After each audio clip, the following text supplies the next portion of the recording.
그 놀라움의 그 복수에 대해 두려워했었습니다. 그런 중에 하나님의 그 말씀이 아브라함의 이상중에 임했습니다.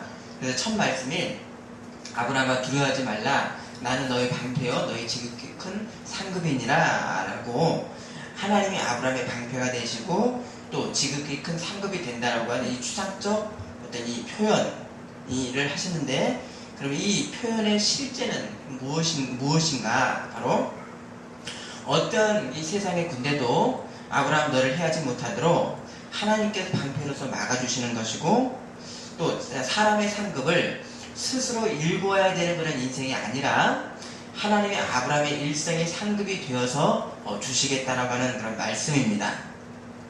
그럼 그때 이 아브라함이 이 소돔에 빼앗겼던 것을 되찾았으니까 네가 가지라 라고 하는 이 소돔의 왕의 말에서 아브라함의 이야기는 하나님이 하신 일을 사람의 공으로 돌릴 수가 없고, 또 나는 그래서 내가 끈 하나도 내가 갖지를 않겠다라고 그것을 갖다가 소돔의 왕의 얘기를 아브라함은 거부를 했습니다.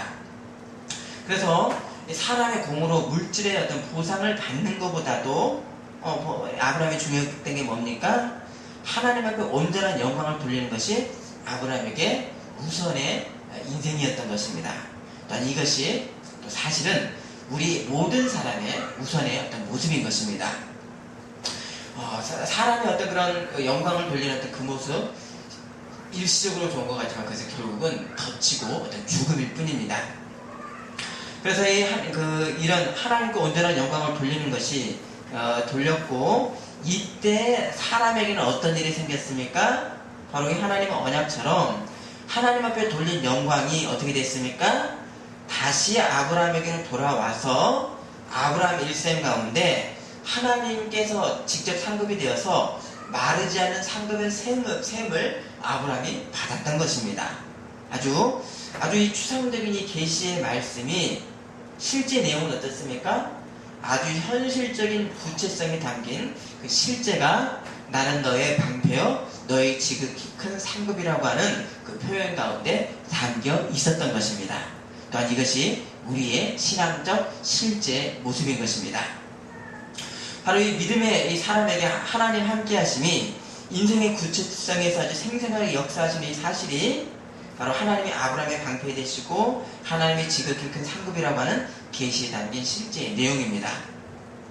그럼 이 계시의 말씀에 아브라함은 하나님께서 그러면 어떻게 지극히 큰 상급인지를 알려주십시오 라고 하면서 그런 어떤 식으로 더 도전적으로 이제 파고드는 것 같은데요. 자, 그게 뭔지 15장 2절 읽어주십니다. 아브라함이 이르되 주 여호와 무엇을 내게 주시려 하시나이까? 나는 자식이 없사오니 나의 상속자는 이 다메섹 사람 엘리에셀이니이다. 자, 아브라함에게 이 계시 전에 하나님께서 몇 번 더 나타나시냐면 3번 계시의 말씀이 있었습니다. 앞에요. 근데 언약의 자손을 주시겠다고 하셨지만 아브라함에게는 지금까지 아들이 없었고, 그러면 아브라함은 어떤 사람입니까? 하나님의 언약에 대한 그 말씀에 대한 거룩한 의무감을 가진 사람이었습니다. 그러면 사람으로서 그 의무감 안에서 최선으로 할 수 있는 방도가 무엇이겠습니까? 바로 내 혈육의 자식은 없지만 최선을 할 수 있는 방법은 종중에서 가장 똑똑하고 믿을 만한 사람을 나의 양자로 삼아서 후손을 삼겠다라고 하는 그런 것을 아브라함 나름대로 그것은 하나님 앞에 이야기를 하고 있는 겁니다. 그러니까 아브라함의 충성됨의 말씀에 대한 충성됨의 표현이 바로 엘리에셀을 내가 양자로 삼겠습니다 라고 하는 그런 그 상황 속에서 할 수 있는 최선의 안을 아브라함이 하나님 앞에 지금 말하는 겁니다. 자, 그때 하나님 말씀하십니다. 4절입니다.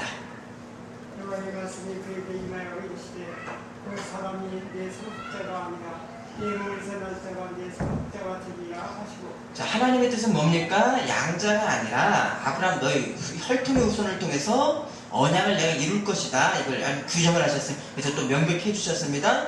근데 여기서 이 규정이 또 더 명백하게 나가지 않았습니다. 뭡니까? 아직까지도는 사례를 통해서 후손을 하겠다라는 말씀은 아직까지는 없었습니다. 그래서 이 언약의 거룩한 의무를 가졌었던 이 아브라함이 이 이야기, 이 말씀 안에서 나중에 했던 일이 뭐죠?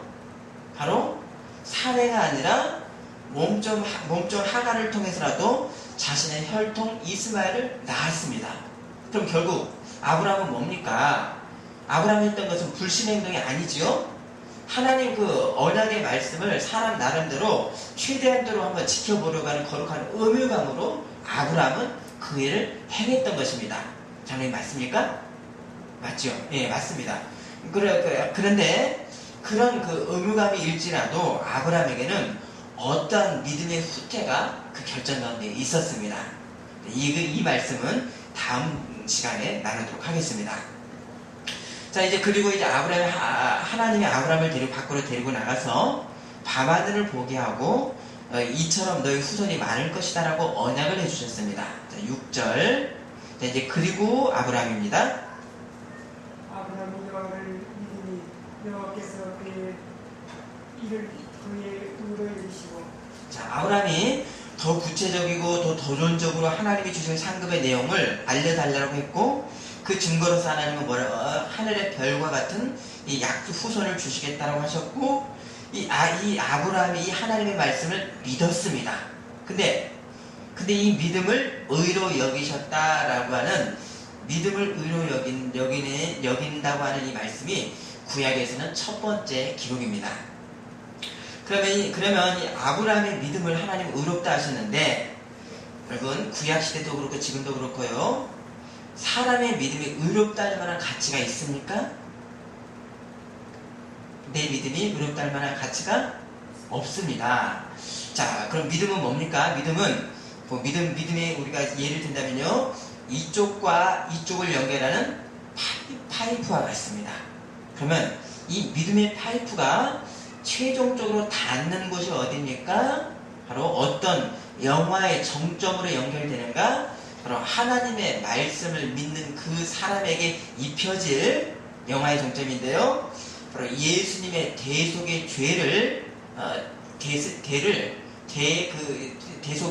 대속하심을 까지의 그 완전한 의로움까지 믿음의 파이프가 연결이 됩니다. 이게 믿음의 정점입니다. 그래서 예수님 뭐라고 하셨습니까? 아브라함이 있기 전부터 내가 이미 있었다. 예수님 말씀하셨습니다.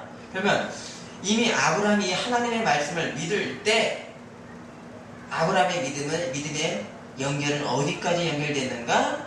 예수님의 대속의 은혜까지 연결되었고, 그로 인해서 아브라함은 의롭다 하심을 받은 것입니다. 자, 이런 이 아브라함의 믿음은 어디로까지 확장되는가? 바로 이 땅의 후손이 번영하고 그런 것에 어떤 하나님 앞에 감사하고 또 거기에 대한 의무감으로 살았지만, 그러나 거기서 끝나지 않고요, 아브라함은 이 믿음의 끝 정점, 바로 천상의 예수 그리스도까지 늘 연결되어 있었습니다. 자, 지금도 우리 믿음의 법은 바로 현세적이고 이 땅에서 어떤 물질의 복만을 위한 어떤 방편이 믿음이 아닌 것입니다. 이 땅에서의 하나님 나라의 철저성을 우리가 사는 것은 물론이고요, 우리가 여기서 믿음의 끝 어디로 연결됩니까? 바로 온전한 하나님 나라까지 우리가 보는 것이 믿음입니다. 그래서 땅에서의 복만을 구하는 그런 이방 종교의 저급함을 넘어서서 영생의 눈으로까지 또 이 땅과 함께 영원한 천국 도성을 함께 보는 믿음의 내용이 바로 아브라함도 그렇고 우리도 그렇고 이것은 동일한 믿음의 내용인 것입니다. 자, 아브라함에 대한 땅에 대한 언약도 이제 같습니다. 언약도 같은데요. 자, 7절 읽어주십니다. 또 그에게 이르시되 나는 이 땅을 네게서 소유를 살게 하려고 너를 갈대아의 우리에서 이루어낸 여호와니라. 자, 아브라함이 이제 가나안의 땅을 소유로 약속받았는데, 그러면 아브라함은 어떤 물질의 것이면 되는 현세적 복으로 아브라함은 그것으로 끝나지를 않았습니다. 거기에 소망을 두지 않았습니다. 아무리 땅의 것이 좋아도 한계가 있는데, 하나님이 내게 지극히 큰 상급이 되신다고 하셨는데, 땅의 것은 가장 큰 복이 아닌데 라고 하면서 아브라함이 바라보는 것은 바로 영화의 정점을 바라볼 수뿐이 없었습니다. 그래서 하나님이 지극히 큰 상급이 되는 그 실제를 향해서 아브라함의 이 땅의 삶이 영화의 정점을 향해서 그 해가 돼갈수록 그 정점을 향해서 더 나아가는 것입니다. 그래서 아브라함이 이 땅의 영광이면 됐다, 이만하면 됐다 라고 하는 것이 없는 바로 지극한 상급을 바라보는 이 땅의 나그네로 살았던 것입니다. 자, 그것이 히브리서 11장 16절 말씀에 대한 그런 말씀으로 아브라함의 인생을 해석을 했습니다. 찾아볼까요? 히브리서 11장 16 접어놓으시고요.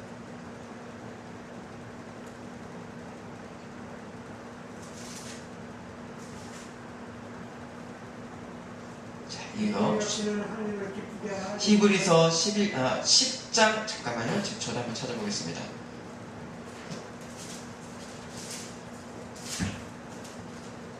(11장 16절이요) 그들이 이제는 더 나은 본향을 사모하니 곧 하늘에 있는 것이라. 그러므로 하나님이 그들의 하나님이라 일컬음을 받으심을 부러워하지 아니하시고 그들을 위하여 한 성을 지으게 하시느니라. 자, 이게 바로 믿음의 어떤 모습입니다. 아브라함이 하나님의 계시의 말씀을 믿었습니다. 이를 의로 여기셨습니다. 자, 사람이 하나님의 말씀을 믿는 이 믿음의 파이프가 향하는 정점이 바로 예수님의 속죄의 공로였고, 또 지금은 예수님을 믿는 자를 의롭다 칭하시는 은혜의 정점까지 이걸 닿았습니다.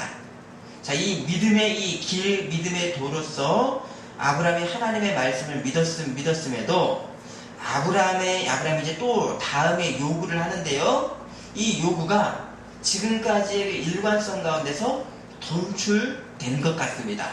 어떤 요구를 하는 것인가? 자, 창세기 15장 8절을 읽어주십니다. 그가 이르되 주 여호와여 내가 이 땅을 소유로 받을 것은 무엇으로 하리이까? 자, 모든 사람은 믿음이 불안의 요소가 있습니다. 아무리 믿음이 좋아도 불안합니다. 근데 아브라함은 철저한데 그것도 간과하지 않고 내가 하나님의 말씀을 믿지만 나와 후손이 영원토록 믿을 수 있도록 그 증거를 주십시오 라고 하는 확고한 믿음의 증거를 요구를 했습니다. 참, 여기서 우리가 보는, 이것을 보면서 여기서 이것이 아브라함의 믿음의 조상이 맞구나 라는 것을 우리가 느낄 수가 있는 것입니다. 그래서 아브라함이 요구한 이 믿음의 증거가 지금까지도 세워져서 이 증거 가운데 아브라함도 후손들도 확고한 믿음의 표대가 세워진 것입니다.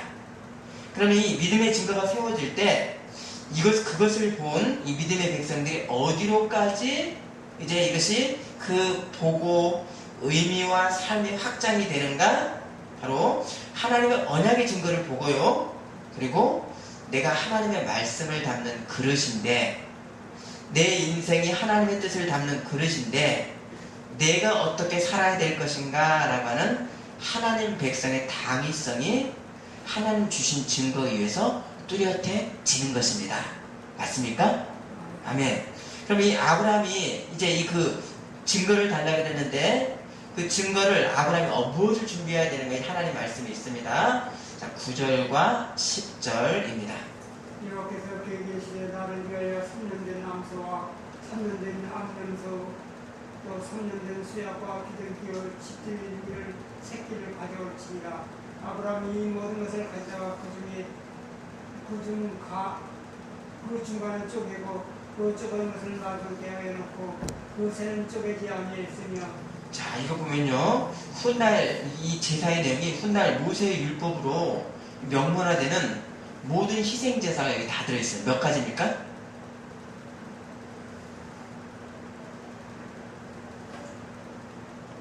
암소와 암염소, 순염소, 산두들기, 지피들기, 색깔까지. 네, 그러니까 모든 희생 제사가 여기 다 들어가 있는데 이게 5가지입니다. 이게 하나님이 아브라함에게 준비하라 하셨습니다. 그리고 이제 아브라함이 기다릴 때 이 죽은 시체를 보고 독수리들이 내려오고 아브라함은 그것을 쫓아냈습니다. 근데 사람이 이 죽은 짐승의 제사를 드리면서 사람이 생각하는 것은 뭐로 연결되겠습니까? 자신의 죄가 있기 때문에 내가 죽어야 되는데 짐승이 대신해서 죽는구나. 그래서 내가 이 짐승을 대신 짐승의 죽음으로 내가 하나님 앞에 나간다라는 것을 생각할 수뿐이 없습니다. 바로 여기에서 이 제사를 통해서 뭐가 드러납니까? 죄를 심판하시는 하나님의 공의가 제사에서 드러납니다. 맞죠, 장로님? 아멘. 예. 자, 그리고 또 아무리 짐승이 값지다라고 해도 사람의 죄를 대속할 만한 짐승이 있을까요? 없을까요? 없습니다. 근데 그럴 만한 가치가 아닌데도 하나님께서는 이 짐승의 죽음을 통해서도 내가 너를 받겠다라고 했으니까 뭡니까? 거기에 그 제사에서 뭐가 드러납니까? 하나님의 국률하심이 드러납니다. 맞습니까? 아멘. 예, 그러니까 제사에는 하나님의 공의와 하나님의 국률이 함께 드러나는 것입니다. 이 하나님의 공의와 국률이 또 어디서 본격적으로 드러났습니까? 예수님의 십자가상에서 하나님의 아들까지도 심판하시는 그 죄의 공의가 드러나고 그 아들을 주시기까지 사랑하시는 하나님의 국률, 사랑이 거기 가운데 드러났습니다. 자, 그래서 하지만 이 제사를 드리는 사람이 믿음으로 드리는 자세가 무엇이겠습니까? 하나님이 이 짐승의 희생으로라도 죄 지은 나를 받으시겠다라고 했으니까 하나님, 저는 이것을 믿고 이 제사를 믿음의 예표로서 드립니다 라고 이 제사를 구약 사람들이 드렸던 것입니다. 그래서 그러면 뭡니까? 여기서는 그 믿음 가운데는 무엇이 있는 거죠? 부족한 것은 그 믿음 가운데 뭐가 있죠? 바로 저의 온전한 죄에 대한 죽음의 가치를 대신할 제사는 하나님께 있습니다. 맞습니까? 맞죠. 그래서 하늘 제단에 실체가 있습니다 라고 해서 이 제사로서 하나님의 말씀을 믿고 따를 때 사람은 이것이면 됐다, 이 제사면 됐다, 그것이 아니라 완전한 대속됨을 실체를 바라볼 수뿐이 없었습니다. 맞죠? 예. 그래서 하나님의 말씀을 믿은 아브라함을 의롭다 여기시는 이 믿음의 도가 있었고, 이 믿음의 도가 전혀 훼손됨이 없이 어디로까지 연결되는가? 나중에 바울 사도는 예수님을 믿음으로 의롭다함을 받는 이신칭의 믿음의 도를 로마에서 증거를 한 것입니다. 그러니까 아브라함도 우리도 바로 대속 제물을 통해서 바라보는 것은 은혜의 정점인 예수 그리스도의 실제 가운데 닿는 것입니다. 그러니까 구약 백성도 우리도 결국 그리스도 은혜 안에서 구원을 받은 것이지요.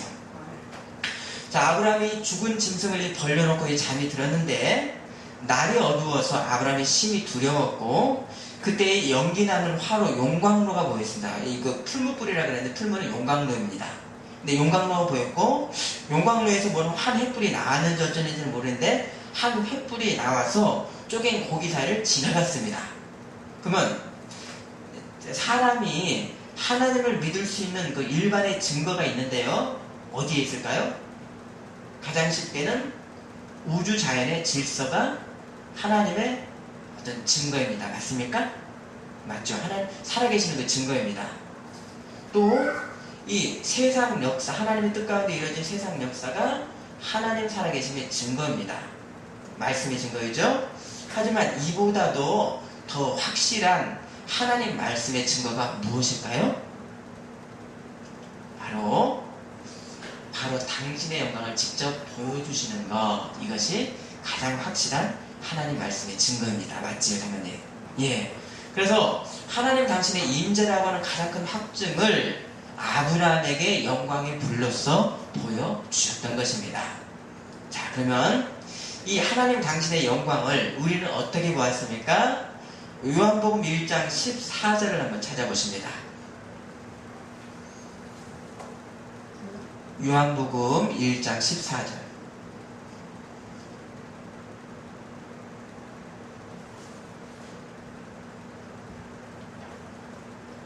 말씀이 육신되어 우리 가운데 거하시네.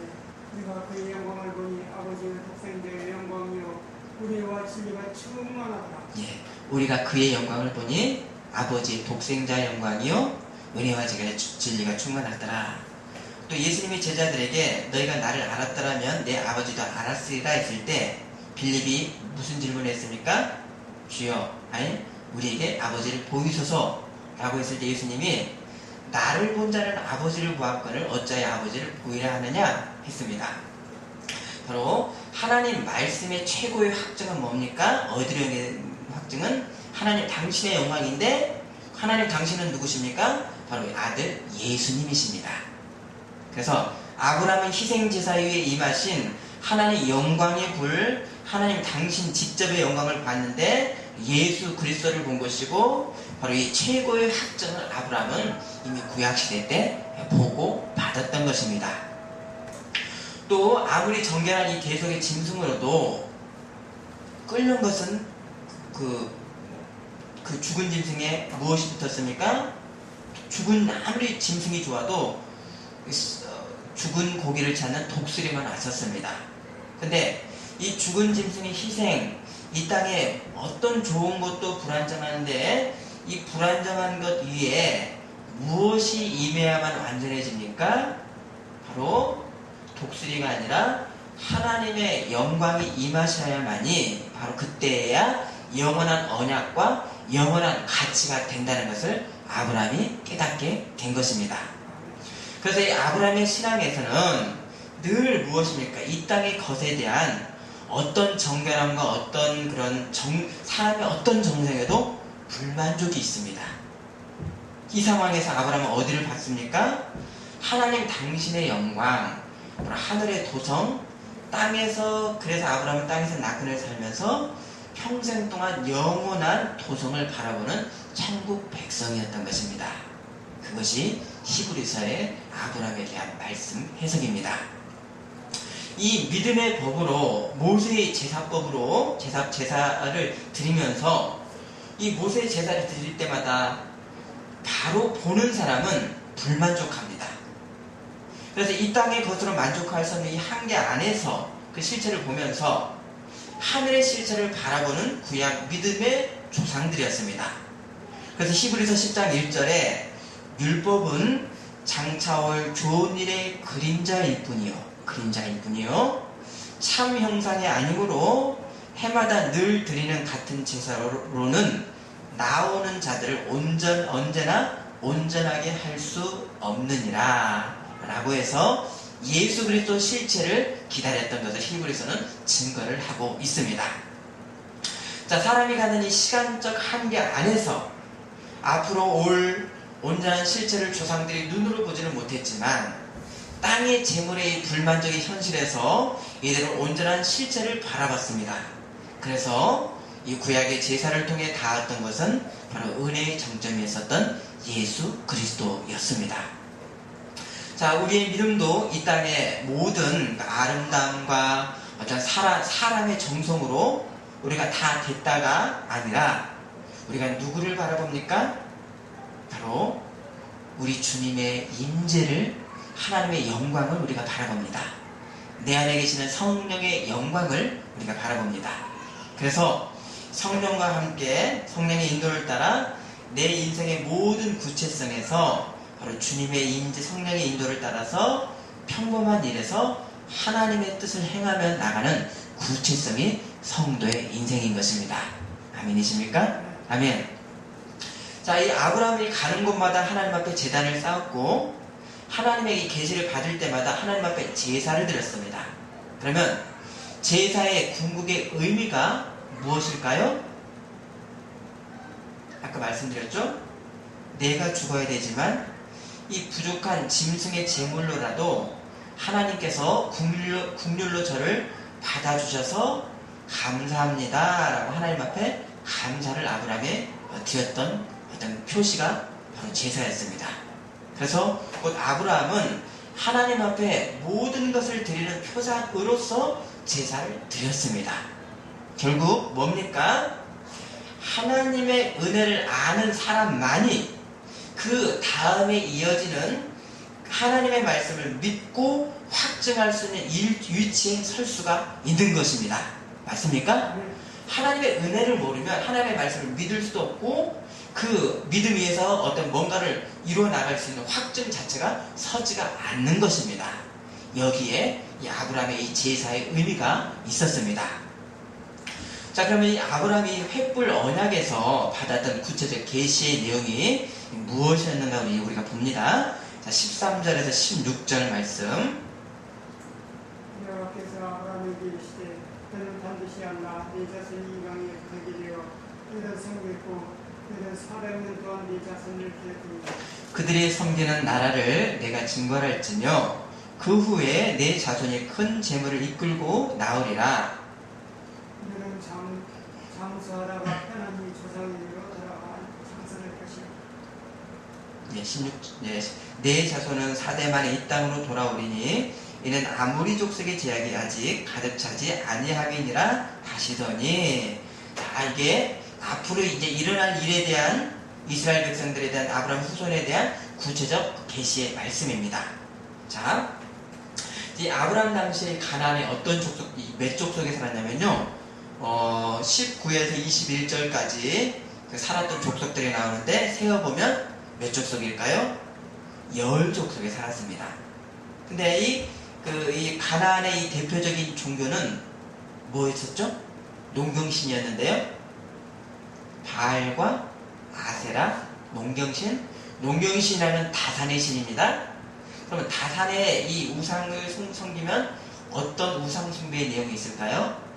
다산이란 건 막 생산하니까 육체적 어떤 그런 그 타락이 그 우상 숭배 안에 그대로 들어오게 됩니다. 그러니까 육체적인 어떤 그 음란을 갖다가 그러니까 허락해주는 장이 바로 바알과 아세라의 우상 숭배가 되었던 것입니다. 자, 그러면 거기서 끝나지 않죠? 자, 이 타락은 어디로 이어지게 됩니까? 사람들의 가정생활 가운데 타락이 이어지게 되고요. 사회생활 가운데 음란함이 이어지게 되고요. 그 사회가 썩고 병들게 됩니다. 자, 만일에 이런 가나안 땅에 아브라함과 후손들이 살게 되면 어떻게 되겠습니까? 어떻게 될까요? 하나님 백성의 사는 의식이 세워지기도 전에 그들이 가나안 족속들의 죄악에 흡수되어 버릴 것입니다. 맞습니까? 그렇죠. 예, 그렇죠. 그럴 수뿐이 없습니다. 그래서 이 아브라함 때는 아직 아모리 족속과 가나안 족속들이 죄악이 다 차지 않아서 심판받을 만큼의 그런 어떤 기준은 아니었습니다. 이게 하나님의 공의는 또 여기서도 명백합니다. 근데 나중에 이제 가나안의 이 죄를 심판하는 도구로서 나중에 아브라함 후손들이 이제 세워질 것인데 그것에 대해서 지금 말씀하시죠. 하나님께서 그들 너희가 심판하리라. 이거 오늘 계시의 말씀입니다. 세워질 것이고 그 후손들이 이제 거룩한 도구로 쓰일 만큼 성장하려면 어떻게 해야 됩니까? 수적인 부흥이 있어야 되겠지. 그러지 않고 어떻게 가나안 족속들을 칠 수가 있겠습니까? 맞죠? 또 여호와 하나님에 대한 신앙에 대한 이 명백함이 이 후손들 가운데 있어야 됩니다. 그러면 그렇게 이들이 자랄 수 있을 만한 어떤 공간적인 보금자리가 있어야 됩니다. 맞지요? 예. 그럼 이 공간적인 보금자리가 그 당시 어디였었는가? 바로 그 당시 애굽 땅이 그 보금자리였습니다. 이것은 마치 바로 엄마의 자궁 속에서 아이가 밖으로 나올 만큼 건강하게 보호를 받을 장소가 필요했는데 그것이 바로 애굽 땅이었던 것입니다. 자, 그러면 이때 당시에 원래 애굽 족속은 노아의 어떤 그 후손들이었는가? 바로 노아의 둘째 아들 함의 후손이 바로 이 애굽 족속의 후손들입니다. 한번 찾아볼까요? 창세기 10장 6절을 한번 찾아보십니다.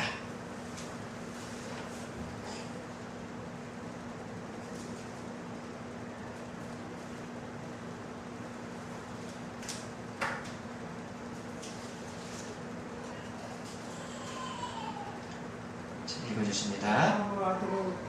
아들은 구스와 미스라임과 가나안이야. 예, 함의 아들 중에서 이 죄의 어떤 싹들이 이렇게 나타나죠. 가나안도 있고 있는데요.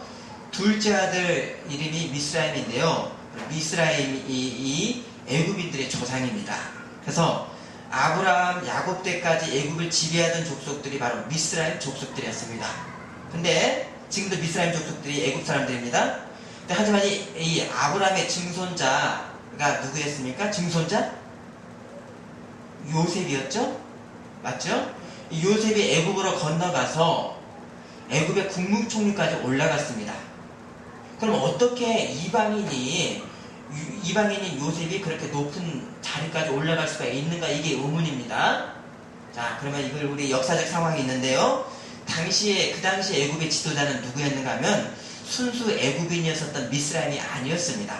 바로 외국에서 침략해서 들어왔었던 힉소스인들이 바로 한 200년 동안 애굽을 지배를 했던 시대가 있었습니다. 그래서 이 힉소스인들은 노아의 어떤 아들의 어떤 그런 후손들이었는가? 바로 큰아들 셈의 후손들이었습니다. 그 셈족 계통이 누구 있습니까? 바로 아브라함, 유대인들이 있으니 셈족 계통입니다. 그러면 셈족들이 언어가 많이 갈라졌겠지만 그런 한 뿌리였었기 때문에 이 힉소스인들과 아브라함의 후손들은 같은 언어의 뿌리를 두고 있습니다. 맞죠? 예, 같은 언어의 뿌리를 두고 있고 또 한 조상이었기 때문에 같은 골상을 가졌고요. 또 같은 동족애를 가질 수 있는 한 뿌리였던 것입니다. 그래서 이 애굽에서 힉소스 왕조의 때가 언제였었는가? 역사적으로 기원전 1800년도, 1500년도 중반 때까지 이었습니다. 그러니까 그때가 약 200년 동안의 시기였었고 바로 그때 지금으로부터 약 3800년도, 3500년도 전 딱 모세, 요셉 이 시기 이때가 바로 힉소스 왕조가 활동하던 한 200년대 어떤 시기였습니다. 그럼 이때 이 요셉이 애굽의 총리로서 힉소스 왕조를 위해서 했었던 일이 무엇이었는가? 힉소스 왕조는 셈족이니까 같은 동족입니다. 무엇을 했습니까? 요셉이 뭘 했죠? 7년 풍년이 있었을 때 곡식을 다 거둬들였죠? 그리고 흉년에 그 곡식을 어떻게 팔았습니까? 애굽인들이 곡식을 달라고 할 때 무엇과 바꿨죠? 땅과 곡식을 바꿨다. 맞습니까? 라고 기록이 되어 있고 또 종으로 자기를 팔아서 곡식을 그렇게 팔았고 그리고 그 땅을 갖다가 누구에게 줬다고 그랬습니까? 바로에게 다 돌렸다라고 그랬습니다. 자, 이것을 보면 본토인 미스라임인들의 입장에서 요셉의 정책은 바로 억울한 어떤 정책이었던 것입니다. 결국 200년 뒤에 이제 힉소스인들을 물리치고 애굽 정통의 이제 바로가 이제 정권을 잡는 것이 애굽의 고대 왕조 18대 왕입니다. 그래서 이 출애굽기 1장에 히브리인들이 왜 애굽에서 그렇게 고통을 당했는가 그 기록에 대한 말씀이 출애굽기 1장 8절에 요셉 우리 한번 찾아볼까요? 출애굽기 1장 8절.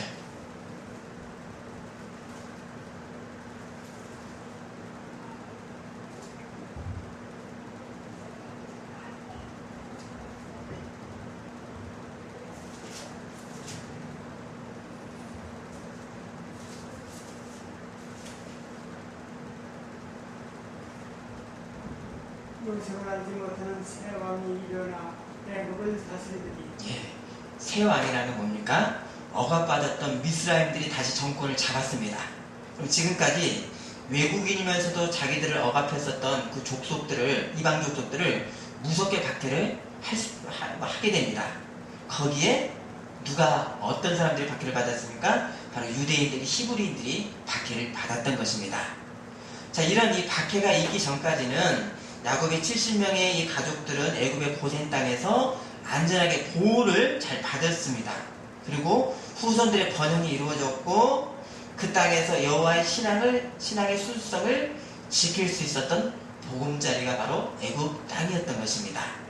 그래서 가나안 족속의 죄가 가득 찰 때까지 애굽에서 이스라엘을 양육하신 하나님의 그 계획이 먼저 아브라함에게 알려주시고 계시하셨던 것, 그것이 바로 창세기 15장의 말씀입니다.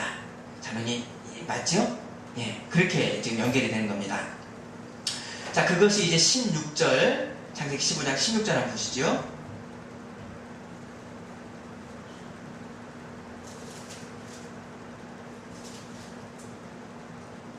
우리의 자손은 4대 만에 이 땅으로 돌아오니 이는 아무 족속의 죄악이 아직 가득 차지 아니하느니라 하시니. 자, 그러면 어떻게 4대 만에 애굽으로 이들이 돌아왔는가? 우리가 보면 야곱의 12 아들 중에 셋째 아들이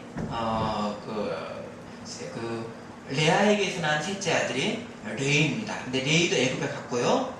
레이의 우리가 족보를 한번 찾아보면요. 출애굽기 6장 16절에 레이의 아들의 이름은 그의 족보들을 이루하니 게르손과 고앗과 무라리오라고 해서 이게 레이의 세 아들이 있습니다. 근데 이 둘째 아들 이 고앗에게서 난 큰아들 이름이 뭐냐면 아므람입니다. 아므람이 누구를 낳았습니까? 출애굽기에서 보면 그는 아므람은 아론과 모세를 낳았으며 라고 해서 딱 4대가 됩니다. 그러니까 레이, 고핫, 아므람, 모세 4대 만에 애굽에서 나오게 됩니다. 자, 엄밀히 따지면 애굽에서 이 이스라엘 백성들이 400년을 다 지낸 것이 아니라 아브람과 손자 야곱 때까지 가나안에 머문 기간을 우리가 한번 계산을 좀 정확히 한번 해보면요, 약 215년 정도가 됩니다. 그리고 야곱이 애굽에서 약 3년 15년을 살다가 거기서 죽게 되고, 거기서 애굽 이스라엘 백성들이 거기서 살다 나온 기간이 215년입니다. 둘이 합하면 430년입니다. 그래서 이 6월절 밤에 애굽에서 나올 때 어떻게 기록을 하고 있는가? 출애굽기 12장 41절에는요 430년이 끝나는 그 날에 여호와의 군대가 다 애굽 땅에서 나왔은즉이라고 기록을 하고 있습니다. 자, 하나님이 애굽에서는 이 가나안 족속들의 죄악을 심판하는 도구로 이스라엘을 애굽 땅에서 기르시고, 이제 때가 되니까 430년이 지나니까 하나님은 호렙산의 떨기나무에서 누구를 부르셨습니까? 모세를 부르셨습니다. 맞죠? 예, 모세를 부르셨습니다. 그래서 출애굽기 3장 6절에 모세를 어떻게 불렀는가? 이 언약 가운데 다 연결되어 있습니다. 바로 나는 너의 조상의 하나님이니 아브라함의 하나님, 이삭의 하나님, 야곱의 하나님이니라. 달리 조상의 이름을 부른 것이 아니라 아브라함부터 언약했던 그 언약을 이루러 내가 너에게 왔다라고 하는 그런 어떤 하나님 당신을 그렇게 소개를 하는 것입니다. 맞습니까, 장로님? 예. 그래서 430년 전 아브라함과의 언약을 이룰 그릇으로서 모세를 부르셨던 것입니다. 또 모세가 백성들을 이끌 땅이 어디였는가? 출애굽기 3장 8절에 보시면요, 내가 내려가서 그들을 애굽인의 손에서 건져내고 그들을 그 땅에서 인도하여 아름답고 광대한 땅, 젖과 꿀이 흐르는 땅, 곧 가나안 족속, 헷 족속, 아모리 족속, 브리스 족속, 히위 족속, 여부스 족속의 지방에 데려가려 하노라. 달리 이 땅을 보내는 것이 아니라 이미 430년 전에 아브라함에게 있었던 그 언약의 그 땅을 언약을 내가 이루겠다 모세에게 알려주신 것입니다. 자, 하나님이 아브라함에게 하신 언약이 어떻게 역사 가운데 이루셨고 이스라엘을 보호하셨는지 바로 만유의 주제이신 이 하나님의 이 통치를 이 성경은 이렇게 성경이 이렇게 증언을 하고 있는 것입니다. 자, 이 역사적 이 내용이 있고요. 또 이것뿐만 아니죠. 내 인생의 구체적인 역사에 하나님이 어떻게 구체적으로 역사를 하셨습니까? 한치 오차도 없이 당신의 뜻 가운데 나를 통치하시고 인도하신 이 역사가 세계 역사와 나의 역사에 어떻게 중심점을 같이 두고 있습니까? 바로 하나님의 뜻이라고 하는 그 중심점에 내 역사도 세계 역사도 같이 중심점을 두고 있는 것입니다. 아멘이십니까? 아멘. 바로 그래서 우리의 인생의 이 모든 곳에서 바로 우리의 신앙이라는 것이 막연하지 않고 죽어서 가는 어떤 정신적인 어떤 관념적인 어떤 신앙이 아니라 내 인생의 구체성 가운데 하나님의 함께하신 통치하심을 우리가 기억하면서 구체성 가운데 하나님의 전능을 고백하면서는 온전한 예배자의 본분을 충실하며 지키며 사는 우리가 되시기를 소원합니다. 기도하겠습니다.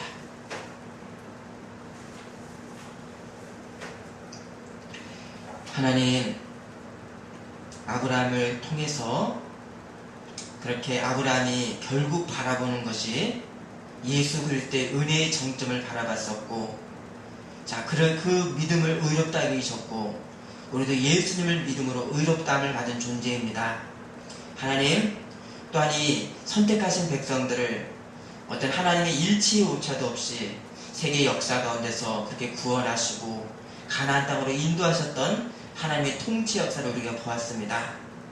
또한 내 인생 가운데 구체적으로 역사하셨던 그 하나님의 통치 역사를 우리가 또 기억합니다. 하나님, 내 인생의 모든 구체성 가운데 하나님의 그 통치 전능을 고백하며 하나님 앞에 온전히 예배드리는 예배자의 모습으로 우리를 인도하여 주옵소서. 예수님의 이름으로 기도드립니다. 아멘. 아멘.